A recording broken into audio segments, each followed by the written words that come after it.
Hello guys, આજે આપણે બનાવશું ભૂંગળા બટેટા. તેના માટે આપણે તેલ લઈ લીધું છે. ભૂંગળા સારી રીતે તળી લેશું. તેમાં લઈને બોટાદના ભૂંગળા હોય તો સારા એવા પોચા આવે છે. આપણે માર્કેટના ભૂંગળા છે, માર્કેટમાંથી લઈને આપણે ભૂંગળા તળી લીધા છે સારા એવા. જો આ રીતના તળીને નીકાળી લઈશું તેલમાંથી. તેલ નિતારી લઈશું સારી રીતે. અને આપણે આંબલીનો પલ્પ, ગોળ આંબલીનો પલ્પ કરી લીધો છે, ઉકાળીને ગાળીને એવું એ રીતના આપણે પલ્પ તૈયાર કર્યો છે. અને તેમાં ખાંડેલું લસણવાળું ચટણી, સારી એવી ખાંડીને બે ચમચી કાશ્મીરી લાલ મરચું નાખ્યું છે, ને 2 ચમચી તીખું મરચું. એ રીતના ધાણા જીરું નાખશું 2 ચમચી, અને સ્વાદ મુજબ મીઠું નાખશું.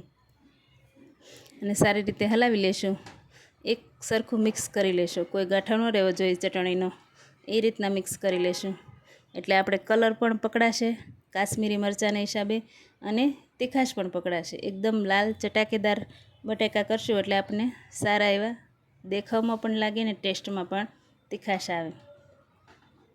આ રીતના હલાવી લીધા છે, બાફી લીધા છે આપણે બટાકી ઝીણી ઝીણી.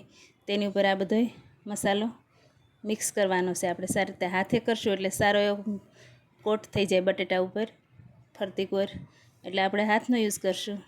અને બધા મિક્સ કરીને ઉપરથી આપણે ધાણા ગાર્નિશિંગ માટે નાખીશું. આપણા ભૂંગળા બટેટા રેડી છે. લાઇક, શેર અને સબસ્ક્રાઈબ કરજો.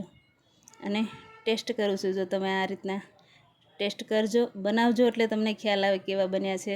નહીં તેલનો યુઝ કર્યો છે આપણે, નથી વઘાર કર્યો. અને સરળતાથી આપણે બટેટા ભૂંગળા રેડી થઈ જશે. Thank you.